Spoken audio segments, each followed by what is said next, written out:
final question. Starting off with Miss Barugo. Hello, Miss Barugo. Kumusta? Mopay nga gabi, Pao. It's so nice to see standing here next to you. Actually, I'm wearing the gown you wore. Yeah. I was gonna say, your gown looks familiar.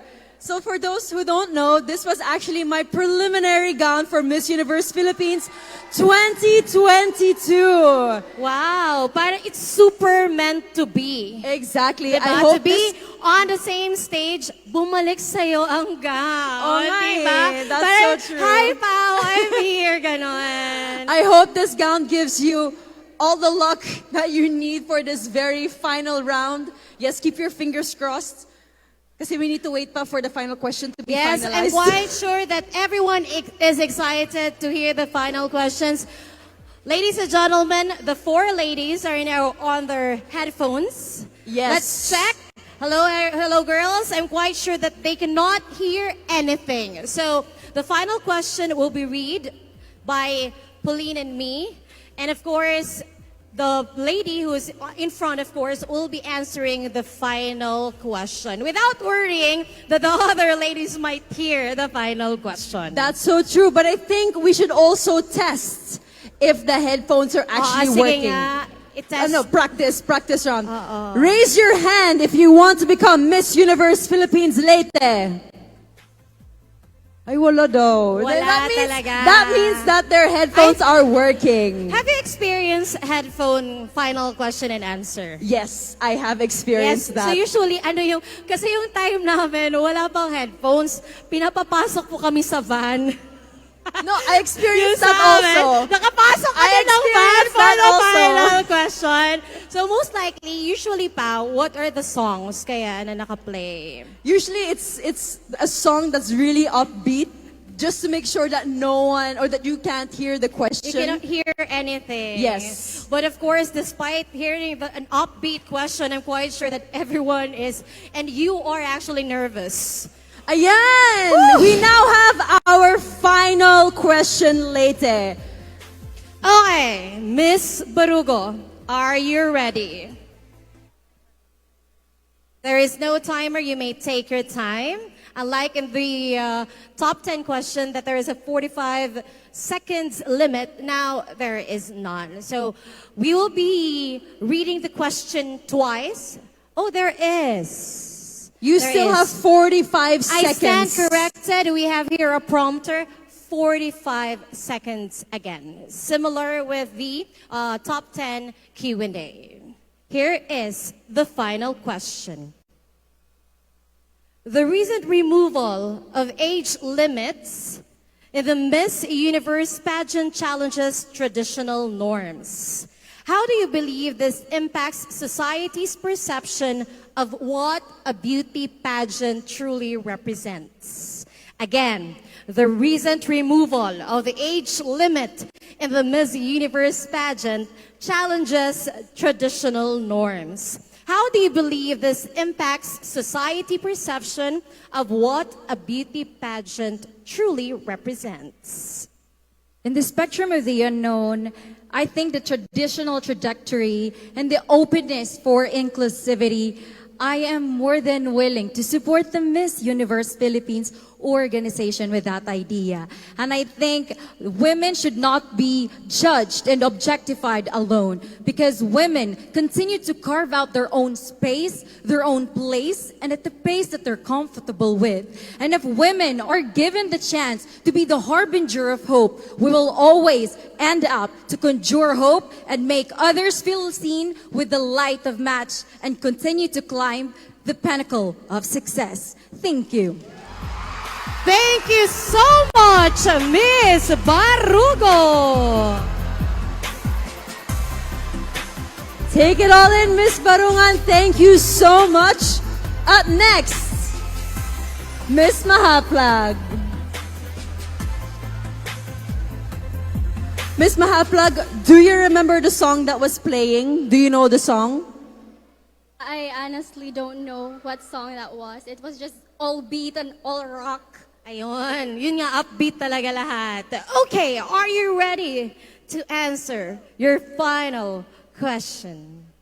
You also have 45 seconds to answer your question. I will be reading it to you twice. Your question goes, the recent removal of age limits in the Miss Universe pageant challenges traditional norms. How do you believe this impacts society's perception of what a beauty pageant truly represents?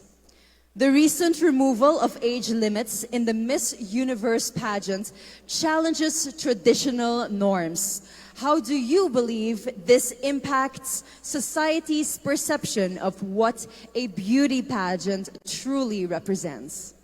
Thank you.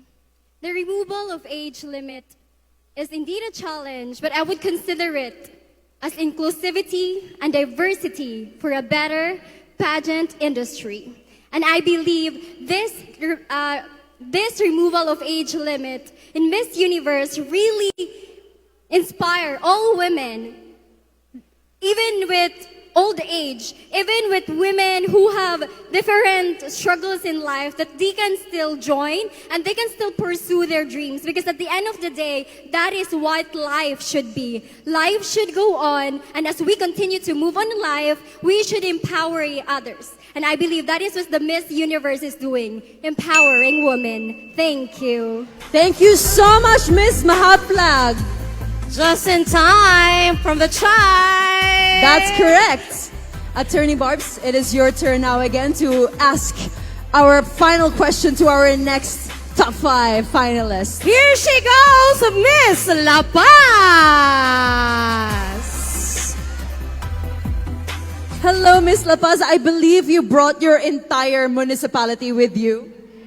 Yes, thank you so much to the municipality of La Paz. I'm really grateful for the love and support that you've been giving to me. It is my source of strength as I represent our beloved municipality. Miss LAPAZ, are you ready to answer your final question for tonight? The recent removal of age limits in the Miss Universe pageant challenges traditional norms. How do you believe this impacts society's perception of what a beauty pageant truly represents? Again, the recent removal of the age limits in the Miss Universe pageant challenges traditional norms. How do you believe this impacts society's perception of what a beauty pageant truly represents? I really do appreciate the Miss Universe organization in promoting women inclusivity. So as beauty pageants, we are given a platform to inspire positive change. And as a transformational leader, I would use this platform to showcase that we women, we are not only showcasing our beauty, we are using this platform to inspire positive change. And I believe this is our way in proving that each and every one of us has our own qualities, unique qualities. So as Leyteñas and Leyteños, let us continue in showcasing and promoting the beauty of a true Leyteña. Let us remember that as a Leyteña, we are known to have remarkable strength and showcasing it to the universe. Thank you. Thank you so much, Miss LAPAZ. And our next candidates from the top 5 is Miss TACLOBAN. Hi, Feline. Hello, Miss TACLOBAN. You want to take in a deep breath and say hi to your supporters one more time? Yes, I am so grateful that I made it to the top 5, and I hope that I made you happy. She's beaming with pride right here. I'm sure she made you so proud already. This is your moment. I will be reading the question to you twice. You have 45 seconds to answer. Your question goes, the recent removal of age limits in the Miss Universe pageant challenges traditional norms. How do you believe this impacts society's perception of what a beauty pageant truly represents? Again, the recent removal of age limits in the Miss Universe pageant challenges traditional norms. How do you believe this impacts society's perception of what a beauty pageant truly represents? Thank you for the thought-provoking question. I am an advocate of gender equality and women empowerment. At this young age, I was able to empower other peoples and to inspire them to be themselves. Age limit, we have the opportunity to give our advocacies. And with this platform, I am proud to say that I will not bring not just TACLOBAN, but Leyte to the universe. Damang salamat. Thank you so much, Ms. TACLOBAN. And down to our final five. And the last person to remove the headphones, Miss TANUAN. Hello, Ms. TANUAN. How does it feel to be the last one to answer the final question? It's actually quite overwhelming, but at the same time, I think I'm ready. She's ready!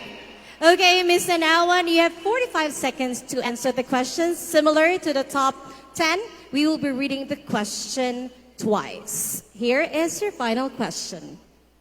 The recent removal of age limits in the Miss Universe pageant challenges traditional norms. How do you believe this impacts society's perception of what a beauty pageant truly represents? Again, the recent removal of age limits in the Miss Universe pageant challenges traditional norms. How do you believe this impacts society's perception of what a beauty pageant truly represents?